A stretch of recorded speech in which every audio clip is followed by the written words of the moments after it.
6 of the fantasy football season. And here's the top 12 tight ends I'm ranking this week. So right now, this tight end position is one of the worst I've seen it in many years here in fantasy football. So right now, a lot of guys changing when moving parts, and even a lot of guys you wouldn't think that are high on this list are high just because of the landscape and the bye weeks as well of the tight end position. Number 1, Travis Kelce, though, of the Kansas City Chiefs. It's either going to be him or Mark Andrews each and every week. And what a ball game and a monster game it was for him in Week 5. 4 touchdowns, only 7 catches, though, 25 yards. But this guy each and every week puts up numbers, and it seems like he puts up something new that you don't see before. To have 4 touchdowns in that game, it's just poor defense on the Raiders' part as well, where you know the ball's going at goal line situations. But Travis Kelce's a mismatch. This ball game is going to be a shootout, no doubt about it, between Buffalo and the Kansas City Chiefs. And I got Kelce at number 1. Number 2, Mark Andrews of the Baltimore Ravens. So Mark Andrews, another great season for him. 1 monster ball game's a mediocre game and 1 poor game. So right here, Week 6 at the Giants, it's another tasty matchup here where their linebackers aren't great in coverage. And Mark Andrews, he's a hybrid tight end, like I mentioned. So him and Kelce 1 and 2 this week. Can't go wrong. These guys are usually good for 20 or more fantasy points each and every week. And I got Andrews too. Number 3, Dallas Goedart of the Philadelphia Eagles. So Dallas Goedart, he's been solid this season here. Finally is the number 1 option after they traded Zach Ertz away to the Cardinals last trade deadline. So right now, not the greatest of matchups versus the Dallas Cowboys, but he's a consistent tight end each and every week.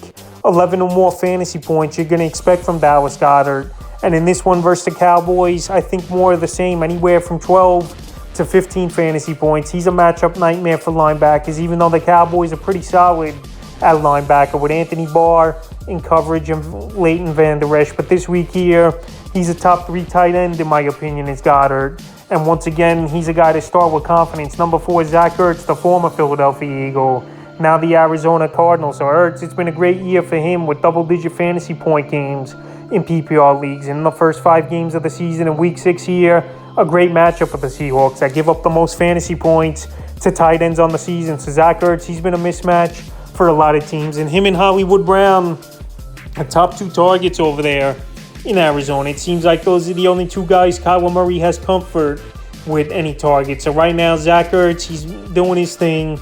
He's getting double-digit fantasy points. And this week, what a great matchup versus a weak Seattle defense. And also, what a shootout on the way here. He's a guy got at number 4. Number 5, Tyler Higbee of the Los Angeles Rams. So Tyler Higbee, he's really been a consistent tight end now over the last season and a half for this Ram team. I know a couple years ago he was up and down, but this season in PPR leagues, 4 double-digit fantasy games. His worst game of the season is 8.90 in Week 1. So right here, it's great production. Tight end's a weak position.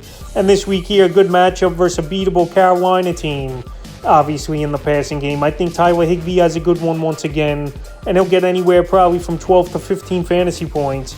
And I got him at 5. Number 6, George Kittle of the San Francisco 49ers. A lot of people down on Kittle this season, and rightfully so. He missed the 2 first games of the season with injury, and his numbers haven't been up to snuff since his return in Week 3. Week 3 at Denver, 6.8 point fantasy game. Week 4 versus the Rams, only 4.40. And then Week 5 at Carolina, he got going early in that game. And then he fizzled out with 7.70. So right here, Week 6, a great matchup at the Falcons. I give up the 4th most fantasy points to tight ends on the season. And George Kittle, I know he's got injuries over the last few seasons. I know he's probably got aches and pains and isn't 100% still. But it just takes one game for George Kittle to get on track. And obviously with Jimmy G back in the lineup, I think he was a better option for this whole offense as a whole anyway this season for fantasy is Jimmy G with Kittle and Debo, then a Trey Lance. So this week I got him in number 6. Number 7, David NJOKU of the Cleveland Browns. So David NJOKU, I'm not a big NJOKU guy in fantasy football if you've been following the channel over the last 2 seasons. But anyway, NJOKU, I got to give him credit where credit's due. He's gone out there the last 3 weeks especially, and he's had very solid fantasy games. So right now he's bumped up all the way to number 7. This week, I know not the greatest of matchups versus the New England Patriots, but right here, him and Amari Cooper pretty much the only options in the passing game here for Jacoby Brissett. So the last 3 weeks here for NJOKU. Week 3 versus Pittsburgh, 23.90 fantasy points. Week 4 at Atlanta, 9.70 fantasy points. And last week versus the Chargers, 14.80 fantasy points. So right here, NJOKU, we've been waiting seasons for him to break out. And finally, this year might be his breakout year with obviously Hurst and Hooper gone and not taking snaps away from him. So this week here with a lot of weak tight ends and some bye weeks, I got NJOKU at 7. And I'm going to be honest, he is producing this season. Number 8, Gerald Everett of the Los Angeles Chargers. So Gerald Everett, it's been one great game and then one horrible game for him has been the pattern so far this season. But he's a guy that I've mentioned so many times. He could play wide receiver if you really needed to him. He's just that athletic.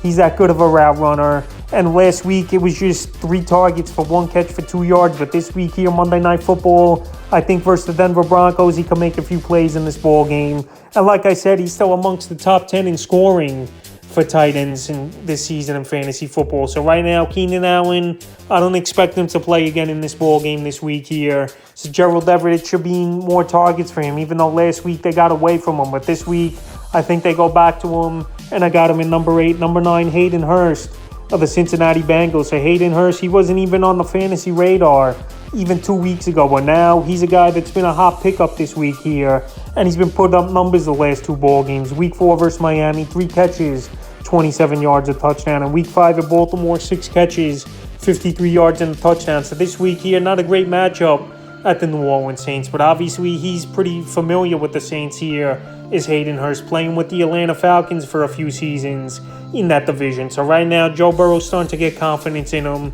And we saw last season, Burrow, he had some blow-up games with C.J. Uzomah, who was a good target, but obviously he left in free agency going to the New York Jets. But right here, Hayden Hurst, hot pickup this week. He's getting targets. He's finding the end zone. And this week here at number 9, he's a pretty solid option. And like I said, it's pretty thin at tight end this season. Number 10, Kyle Pitts of the Atlanta Falcons. So Kyle Pitts, it's been a horrible season here for him. And we don't know if he's going to play in this ball game. But if he's going to play, I got him in number 10. And the last few games here for him, week 2 with the Rams, 3.90 fantasy points. Week 3 at Seattle, I thought he was turning the corner in that one, 13.70 fantasy points.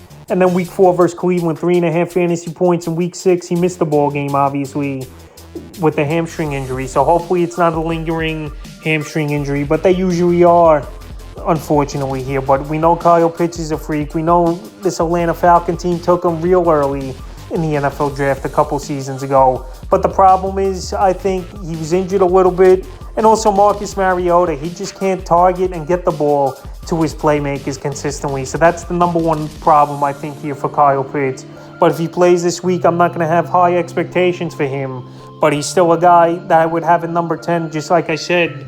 A lot of weak tight ends and a few guys on bye as well. Number 11, Robert Tonyan of the Green Bay Packers. So the Packers here, they're trying to find their identity on offense.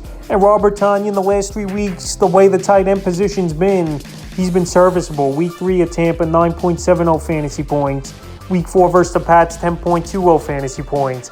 And week 5 versus the Giants, 6.30 fantasy points. So this week here, in week 6, he's got a pretty decent matchup versus the New York Jets, where I think he could exploit him in this ball game. He's a guy still working himself into shape after tearing the ACL last season. But obviously, Aaron Rodgers has some trust in him, especially in the red zone and especially down the seam. So right now, this Packer team, they're getting their offense going.